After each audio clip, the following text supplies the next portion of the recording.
Bom dia, meus amados irmãos, a graça e a paz do Senhor Jesus, louvado seja o nome do Senhor. Há dias na vida que a gente se sente bastante triste, angustiado, os problemas que vão aparecendo na vida. Não, você não está sozinho nisso, tenha certeza que não.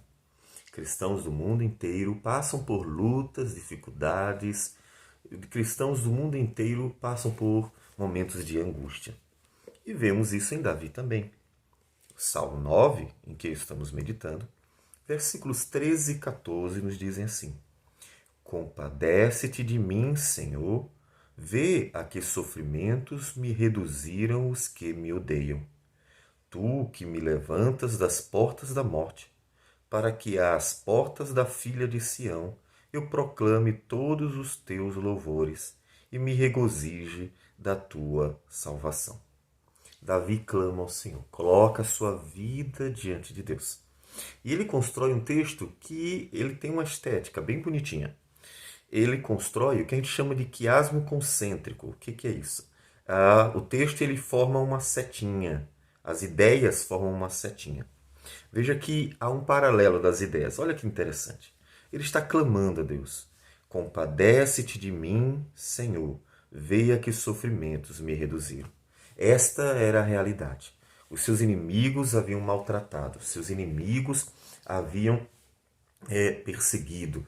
E as pessoas querem o sofrimento deles, as pessoas querem a tristeza dele, as pessoas querem o mal sobre ele. Então veja que o mundo que jaz no maligno quer a maldade para os filhos de Deus, quer que eles sofram, quer as angústias, né? Então ele pede, Senhor, vê. Então, observe que, nesse primeiro ponto, ele revela também que Deus está atento às nossas necessidades, aos nossos sofrimentos. Eu sei que às vezes parece que não. Às vezes parece que ninguém está vendo as suas angústias, ninguém está vendo o que acontece na sua vida. Mas a verdade é que ele vê. Veja, ele que pede que Deus tenha compaixão, porque o Senhor está vendo. O Senhor está vendo tudo o que acontece.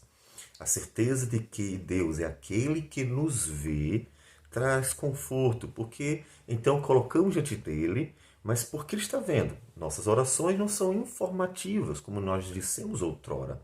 Nossas orações são clamores a Deus que vê, que tudo sabe. Ele sabe o que você passa, ele sabe de tudo que se passa entre nós. Então ele pede, tem compaixão. Não é tem compaixão pedindo aos inimigos. Ele não pede que os homens tenham compaixão, porque os homens são maus, os homens são duros de coração, os homens têm ódio, os homens têm rancor, as pessoas são assim. Ele não apela para a bondade, suposta bondade das pessoas. Ele clama ao Senhor. Viu que diferente? Ele não tenta mudar as pessoas por causa que as pessoas são más, mas ele sabe que alguém pode operar na vida dele. Tanto mudando as pessoas, porque Deus pode mudar o coração das pessoas, quanto ajudando, livrando. Então ele clama a Deus, porque Deus é bom. As pessoas são más, Deus é bom. E ele clama a Deus. E no momento seguinte ele diz, tu que me levantas das portas da morte. Senhor, compadece-te de mim nesse momento. O Senhor que me livra até da morte.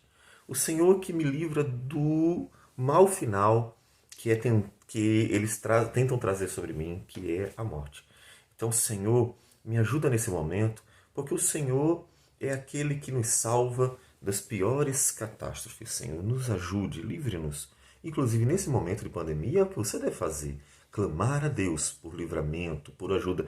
Não é as pessoas. Não deposite toda a sua confiança em homens. Não deposite toda a sua esperança em homens. Não. Veja que Davi não está fazendo isso. Davi está colocando toda a sua confiança e esperança em Deus. Deus, o Senhor está vendo. O Senhor sabe.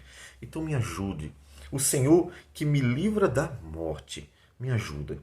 Só que aí quando ele diz, tu que me levantas das portas da morte, no versículo seguinte, observe que esses paralelismos vão apontar para uma outra direção voltando. Ele foi até o ápice. Ah, Senhor, estou indo para a morte, me livra. Aí ele volta. Por quê? Porque Deus opera, porque Deus age. Ele que estava indo para a morte, agora volta pela graça de Deus para a alegria e regozijo. Olha o que diz o versículo 14.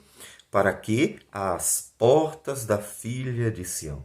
Ele que estava indo para as portas da morte, pelo agir de Deus, ele pode estar às portas da aflição. O que é isso? Ele estaria às portas da cidade de Jerusalém.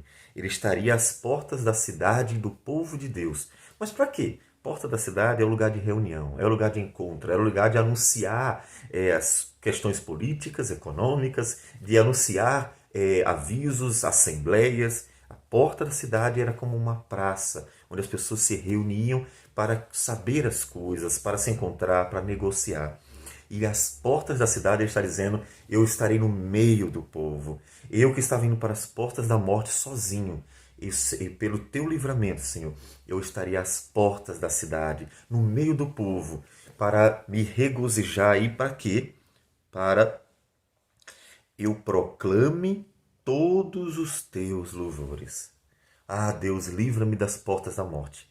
Que às portas da cidade, às portas de Jerusalém, diante de todos, eu proclamarei o teu nome, eu glorificarei o Senhor, eu contarei os teus poderosos feitos. Veja que tudo que Deus faz em nossas vidas deve ser testemunhado, deve ser colocado diante do mundo, porque o propósito de Deus nos abençoar, nos socorrer, nos ajudar, é glorificar, acima de tudo, é glorificar o nome dele. Então, quando Deus te livrar das portas da morte, você vá às portas da cidade e glorifique, proclame, anuncie o que Deus fez em sua vida. Porque todo o propósito da vida é glorificar ao Senhor. Veja então o paralelo entre as portas da morte e as portas da cidade. E no final ele diz, e me regozije da tua salvação. Ele que estava clamando, compadece-te de mim, Senhor, porque vê os sofrimentos a que reduziram. Os homens trazem sofrimento. Mas, Senhor, quando o Senhor me livra, então eu me regozijo da tua salvação. Percebe? Ele que estava pelo sofrimento, indo às portas da morte, agora volta, sendo testemunha da glória de Deus e com alegria, porque Deus deu alegria ao seu coração. Sempre assim, um Deus gracioso que nos conhece, nos livra das portas da morte, para que as portas da cidade proclamemos o seu nome e nos alegremos nele. Não no mundo, veja, o mundo traz sofrimento. No mundo tereis aflições, angústia, sofrimento. Jesus disse lá em João 16. Mas o que? Eu venci o mundo. Para quê? Para que a gente se alegre. Ele diz, olha, vocês no mundo teriam tristeza naquele momento antes, né, na morte de Jesus. Mas depois vocês teriam alegria, regozijo. E tudo isso nos aponta para Cristo. Porque, na verdade, quem mais sofreu foi Cristo. O sofrimento dos salmos normalmente apontam para o Senhor Jesus. E lá em Hebreus capítulo 2, versículo 17 e 18, nos dizem assim, por isso mesmo, convinha que em todas as coisas se tornasse semelhante aos irmãos, para ser misericordioso e fiel sumo sacerdote nas coisas referentes a Deus, e para fazer propiciação pelos pecados do povo. Pois naquilo que ele mesmo sofreu, tendo sido tentado, é poderoso para socorrer os que são tentados. Ele é o principal. Para ele tudo está apontando, para ele tudo concorre. E os salmos de Davi de sofrimento normalmente são um tipo, uma figura do sofrimento de Cristo, para que em Cristo tenhamos esperança. Observe, você deve se sentir muito empático ao sofrimento de Davi, porque passamos por coisas semelhantes. Imagine com o sofrimento de Cristo. Portanto, Cristo é empático ao nosso sofrimento. Ele passou por ele para nos dar a sua vitória, a sua graça, tudo o que ele conquistou na cruz do Calvário e na ressurreição. Portanto, clame ao Senhor, confiando na obra de Cristo, porque aquele que venceu a morte também é poderoso para nos livrar da morte e nos dar a alegria que nós encontramos só no Senhor. Vamos orar. Senhor Deus amado, obrigado por tudo. Teu amor, graça e misericórdia. Que o Senhor alegre o teu povo em dias maus. Alegre no Senhor, para que o teu nome seja glorificado no testemunho da tua igreja. Que o Senhor nos abençoe assim, em nome de Jesus. Amém, Senhor. Que Deus abençoe a todos e um bom dia.